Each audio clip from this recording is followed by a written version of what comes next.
Hello everyone, good morning সবাইকে। কেমন আছো তোমরা সবাই? আশা করি তোমরা সবাই ভালো আছো, আর আমরাও বেশ ভালো আছি। তো এই দেখো বন্ধুরা, বেশ অনেক দিন পর ঘুরতে যাচ্ছি গো বন্ধুরা, দেখে বুঝতেই পারছো। এই যে নতুন সাজে সেজে উঠেছি, ঘাড়ে ব্যাগ নিয়েছি, হাতে ব্যাগ নিয়েছি। তোমরা অলরেডি দেখে বুঝেই গেছো আমি কিন্তু একটু বেরু বেরু করতে যাচ্ছি গো বন্ধুরা। তো ভিডিওটা কেউ কিন্তু স্কিপ করো না, ভিডিওটা পুরো দেখতে থাকো। আশা করছি তোমাদের ভিডিওটা বেশ ভালোই লাগবে জানো। তো যাই হোক, বাড়ি আর পার্লার, পার্লার আর বাড়ি, এটার বাইরে আমি তোমরা তো দেখতেই পাও বন্ধুরা, আর কোথাও যাওয়াই হয় না। কি করে যাব বলো? আমি যদি কোনোখানে যাই আমার পার্লারটা বন্ধ থাকবে, সেটা তো করতে পারি না। না, পার্লারটা হচ্ছে আমার খুব স্বপ্নের পার্লার গো। কারণ ওই পার্লারটা আছে বলেই হয়তো আমি তোমাদের সঙ্গে এত হাসি খুশিভাবে ভিডিও দিতে পারি বা কাটাতে পারি ভালো ভালো মুহূর্ত। তো যাই হোক, রেডি হয়ে এই যে বেড়াতে যাচ্ছি, একটু বেরু বেরু করতে যাব। হাতে ব্যাগ থাকবে না, ঘাড়ে ব্যাগ থাকবে না, সেটা কেমন করে হয় বলো? বেরু বেরু করতে গেলে জামা কাপড় তো নিয়ে যেতে হবে, নিত্য নতুন সাজে সেজে উঠতে হবে, তাই না বলো? তো যাই হোক, এই দেখো আমার ক্যামেরাম্যান, যাকে তোমরা সব সময় ক্যামেরার পিছনে দেখতে পাও, ক্যামেরার সামনে কিন্তু ওকে দেখতে পাও না, তাই না বলো? তো ক্যামেরাম্যান নতুন সাজে সেজে উঠেছে। চলো বেরু বেরু করতে যাব। আর কোথায় যাচ্ছি, কেন যাচ্ছি, সেটা দেখতে হলে বন্ধুরা তোমাদেরকে আমার সঙ্গে যেতে হবে, আমার ভিডিওটা পুরো দেখতে হবে, স্কিপ না করে। বুঝতে পেরেছো? তো যাই হোক, এই যে বার হচ্ছি, আর জানো এই যে বাইরে মেঘাচ্ছন্ন আকাশ, বুঝতে পেরেছো? কিন্তু সেটা আর কে শোনে, মেঘাচ্ছন্ন আকাশ হোক আর যাই হোক, বেড়াতে গেলে মন কিন্তু এমনিই ফুরফুরে হয়ে যায়। আর বাইরে দেখো প্রাকৃতিক দৃশ্যটা খুব সুন্দর লাগছে। ওই যে গো বাড়ি থেকে বার হয়েছিলাম, তারপরে কিন্তু তোমাদের সঙ্গে অনেকটা পরেই দেখা হচ্ছে। এই যে অনেক দূর কিন্তু আমরা অলরেডি চলে গেছি, টোটোতে যাচ্ছি। আর দেখো চারিদিকে পাট গাছ, সবুজ আর সবুজ, আর সবুজ ঘেরা মাঠ দেখতে কিন্তু বেশ ভালোই লাগে, খুব ভালো লাগে জানো। আমার তো গ্রাম্য পরিবেশ খুব ভালো লাগে। তো যাই হোক, চলে গেছিলাম, দেখে বুঝতেই পারছো এটা গেছি গ্রামে। আর গ্রামে মানে হচ্ছে আমার বাপের বাড়ি। বেশ অনেক দিন পর গেছি জানো বন্ধুরা, অনেক দিন বললে ভুল হবে গো, বেশ কয়েক মাস পরে আমি বাপের বাড়ি গেছি। অত ঘন ঘন যাওয়া হয় না গো। প্রথমত আগে যাওয়া হতো না মেয়ের পড়াশোনার জন্য, আর এখন যাওয়া হয় না, সেটা কারণটা হচ্ছে আমার পার্লারের জন্য। তো যাই হোক, বাপের বাড়ি তো গেছি, আর ওখানে লোকজন খাওয়া দাওয়া করছে, সেটা দেখে মনে তোমাদের হতেই পারে যে কী কারণ খাওয়া দাওয়া করছে এখানে লোকজন, মানে হঠাৎ করে কিছু তো একটা কারণ থাকবে, তাই না? তো মানুষের বলে না অতিথি নারায়ণ, আর যে কোনো মানুষকে বাচ্চাদের খেতে দেওয়া মানে সত্যি ভগবানের সেবা দেওয়া, বুঝেছো?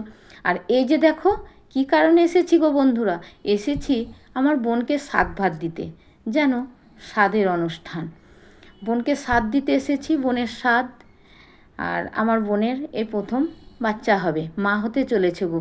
তোমরা সবাই একটু আমার বোনকে মন থেকে একেবারে আশীর্বাদ করো, দুহাত ভরে বন্ধুরা আশীর্বাদ করো। আমার বোন যেন খুব ভালোভাবে তার সন্তানকে পৃথিবীতে সুস্থভাবে আনতে পারে, ওর কোল আলো করে একটা যেন ফুটফুটে সন্তান আসে, এই আশীর্বাদ করো তোমরা। তো যাই হোক, বোনকে তো ওখানে স্বাদ খেতে দিচ্ছিল, আর ওই যে দেখলে ওখানে খেতে দিচ্ছে, ওটা হচ্ছে আমার কাকিমাদের বাড়ি গো। আমার কাকিমাদের বারান্দাতে খেতে দিচ্ছিল, বুঝতে পেরেছো? স্বাদের অনুষ্ঠান খুব বেশি বড় করে হয়নি গো বন্ধুরা, ছোট করে হয়েছে। ছোট করে হলে কি হবে, আমার মামা পিসি, মানে আমাদের বোনেদের সব কাকা জেঠু এইসবগুলো, এগুলো তো নেবেই, তাই না বলো? তো যাই হোক, ওই সবাইকে নিয়ে, আর এই যে দেখো কথা বলছি, ওটা হচ্ছে আমার পিসতুতো ভাইয়ের বউ, মানে আমার পিসির ছেলের বউ জানো। আমার এই ভাইয়ের বউটা খুব ভালো, খুব মিশুকে, বুঝতে পেরেছো? তো ভাইয়ের বউর সঙ্গে মজা করছিলাম, ভাইয়ের বউ এসেছে, পিসির ছেলের বউমা, মানে পিসির ছেলের বউ আর কি, এসেছে সাধ দিতে বোনকে। তো খাওয়া দাওয়া করে চলে যাচ্ছিল, তখন যারা যারা সাধ দিতে এসেছিল সবাইকে একটা করে কাপড় দিয়েছে, মানে শাড়িটা পরে কেউ যায়নি, প্রত্যেককে দিয়েছে। ভাইয়ের বউ নিতে চাইছিল না, বোন জোর করছিল, আর আমি মাঝে পড়ে সবাইকে মজা করার জন্য এটাই বলছিলাম যে নেবে না আমাকে দিয়ে দাও, আমি ভিডিও বানাবো। তোমরা তো জানো বন্ধুরা, আমার সারা দিন সময় হয় না গো শাড়ি পরার, ওই যে শর্ট ভিডিও বানাই তখন পরে নিই।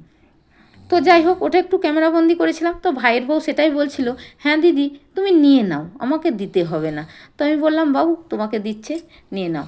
তো যাই হোক, তারপরে এই যে দেখো বোন স্বাদ খাচ্ছে। আর এই দেখো এইটা হচ্ছে আমাদের পুচুর বাবা গো, মানে আমার বোনের হাজব্যান্ড। বুঝতে পেরেছো? তোমরা দেখে আশা করা যায় বুঝতেই পেরেছো। একদিকে ফটোশ্যুট আর একদিকে ক্যামেরাবন্দি। অনেক কিছু রান্না হয়েছিল গো বন্ধুরা, সব কিছু হয়তো অতটা গুছিয়ে বলতে পারবো না।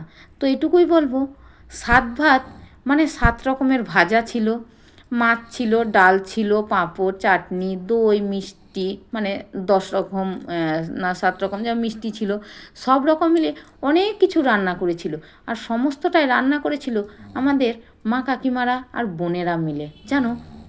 তো যাই হোক, বোন তো এখানে স্বাদ খাচ্ছিল, আর আমার বোনাইয়ের মানে আমার ওই ভাইয়ের আগেই খাওয়া হয়ে গেছে।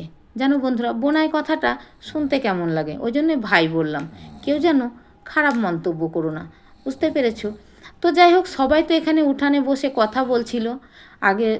তো কথা টথা বলার পর তারপরে এই যে আমাদের বাড়ির এই কজন আমরা খেতে বাকি ছিলাম, জানো। আর যে খেতে দিচ্ছে এটা আমার কাকিমা। আর আমার কাকিমা শুধু পিছনটাই দেখাচ্ছে। এটাই আমি বলছিলাম যে কাকিমা যেদিকে যাচ্ছে শুধু পিছনটাই উঠছে, সেটাই আঙুল দিয়ে দেখাচ্ছিলাম। আর এই যে দেখো আমার একদম পাশে আছে, এটা আমার ছোট কাকিমা।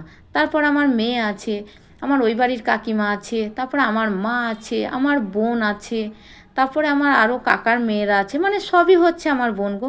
আর আমি হলাম বাড়ির সবচেয়ে বড় মেয়ে, জানো বন্ধুরা। বাড়ির বড় মেয়ে মানে বুঝতেই পারছো, যতগুলো আছে সবই আমার বোন। আর এখানে বোন আছে, মা, কাকিমা সবাই মিলে।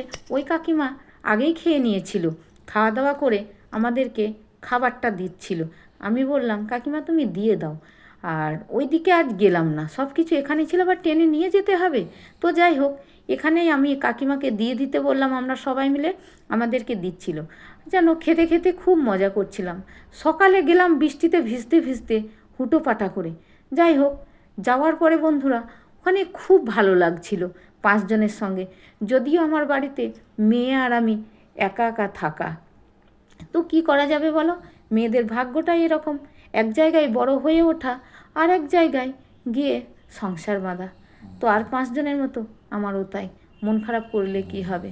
তো যাই হোক, ওইগুলো তো হলো খাওয়া দাওয়া, তারপর একটু গোছগাছ তো সবাই করছিল, আমি আর কিছু করিনি জানো।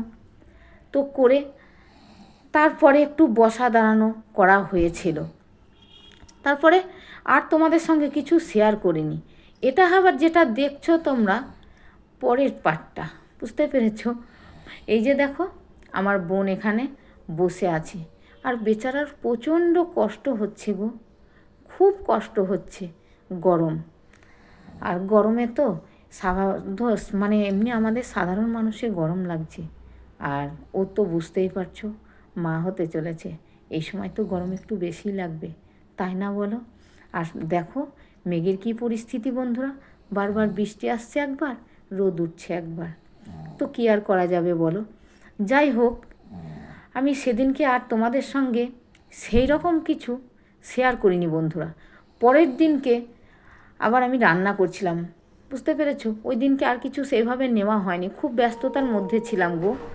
অনেক লোকজন এসেছিলো, সবাইকে আর ক্যামেরায় অতটা দেখানো হয়ে ওঠেনি, আর আমার মেয়ে এদিক ওদিক করছিল ওই জন্য। তো পরের দিনকে সকালে ঘুম থেকে উঠে হালকা ফুলকা খাবার খেয়ে নিয়েছিলাম, ওই যে আগের দিনকারই খাবার টাবার বেঁচেছিল গো, সেগুলাই খেয়ে নিয়েছিলাম। খাওয়া দাওয়ার পর আবার আমিই রান্না করছিলাম। আমার মা যে উঠানে ভাত বসিয়েছিল ওটা হচ্ছে আমার মা। আমার মাকে কম বেশি তোমরা অনেকেই চেনো। আর বারান্দাতে মানে রান্নাঘরের ভিতরটাতে ওইখানে আমি সবজিগুলো বানাচ্ছিলাম। তো সবজি টবজি রান্না হয়ে গেছে, রান্না হয়ে যাওয়ার পর এখানে ওই যে দেখো আমার মেজো বোন দাঁড়িয়ে আছে, আর ছোটো বোন, আমার যে বোনকে সাথ দিতে গেছি আমার ওই বোনই কিন্তু খেতে দিচ্ছিল, সবাইকে খেতে দিয়ে দিল। ওই যে বললাম কাকা জ্যাঠার মেয়ে, কাকার মেয়েরা সব আছে, আমরা সবাই। আর ওই যে বসে খাচ্ছিল রান্নাঘরে, ওটা হলো আমার ছোটো কাকার ছেলের বৌমা, মানে ওটাও একটা ভাইয়ের বউ। তো যাই হোক, ভাইয়ের বউ মানে নিরামিষ খাবে সেই কারণেই আজকে ওইখানে খেলো। মানে মুরগির মাংসটা খাবে না। তো যাই হোক ওখানে রান্না বান্না করে আমরা খাওয়া দাওয়া করে নিলাম। তারপরে দেখো কখন যেন বেলা গড়িয়ে গেছে, খাওয়া দাওয়া করে আবার রেডি হয়ে এবার আবার ঘরে ফেরার পালা গো বন্ধুরা, থাকলে তো হবে না। মা বাবার বাড়িতে গেলাম, ঘুরলাম, ব্যাস একটা দিন। আর আমার বেশি থাকা হয় না জানো বন্ধুরা। তো আমি যেদিন যাই পরের দিন চলে আসি, যাই হাসি মুখে, ফিরি চোখে কান্নার জল নিয়ে। আর আমি আর আমার মেজো বোন একসঙ্গে, এরকম আমার মেজো বোন হাসছে, ও হচ্ছে কাছে গো বন্ধুরা, একদম বাড়ির কাছে বিয়ে হয়েছে। আর আমার কোথায়, সেই কাটোয়া থেকে কৃষ্ণনগর, অনেকটাই দূরত্ব। তো যাই হোক ওইখানে সবাই দাঁড়িয়েছিল, ওটা হচ্ছে আমার ছোট কাকা। আর ওই যে বাড়ির ভিতরে প্রণাম করলাম, ওটা ছিল হচ্ছে আমার একটা ঠাকুমা পাশের বাড়ির। তো যাই হোক আরও রাস্তায় অনেকে দাঁড়িয়েছিল বন্ধুরা, সবাইকে টাটা বাই বাই করে টোটোয় করে আসলাম। একটু দূরে এসে মেজো বোন আলাদা চলে গেল, আর আমি আবার এসে বাসে উঠলাম। তো যাই হোক কী করা যাবে বলো, মেয়েদের জীবনটা এরকম। আমি যখন পরে ভয়েস দিচ্ছিলাম বন্ধুরা, তখনও মনটা খুব খারাপ লাগছিল জানো, কিন্তু কি করব, তখন মনে হচ্ছে আমি না গেলেই মনে হয় ভালো হতো। কিন্তু কি করা যাবে বলো, যেতে তো হবেই তাই না, না গেলে আপন মানুষও পর হয়ে যায়, আর যদি যাওয়া আসা থাকে পর মানুষ আপন হয়, ঠিক তাই না। তো যাই হোক বন্ধুরা, সুখ দুঃখ মিলিয়ে জীবন। বাপের বাড়ি গেলাম, বেশ কয়েক মাস পরে গেলাম, সবার সঙ্গে কাটালাম, মুহূর্তটা খুব ভালো লাগছিল। যেদিন গেছি 24 ঘন্টার মধ্যে আবার কিন্তু আমি চলে এসেছি। আর বাসে ট্রেনে ব্যাস আবার কৃষ্ণনগর স্টেশনে নেমে পড়েছি। নেমে এই যে দেখো আমি ব্যাগ নিয়ে আস্তে আস্তে আসলাম, আমার ক্যামেরাম্যান সেটাও কখন ক্যামেরা বন্দি করেছে। তারপরে এই যে টোটোয় করে চলে এসেছিলাম একদম আমার বাড়ি। তো তারপরে কি আর করা যাবে, মন খারাপ করছিল। আর টোটোতে আস্তে আস্তে প্রচণ্ড বৃষ্টি হয়েছে গো কৃষ্ণনগরে। আজকের ভিডিওটা তোমাদের কেমন লাগলো জানিও, আর আমার বোনকে তোমরা আশীর্বাদ করো। দেখা হবে।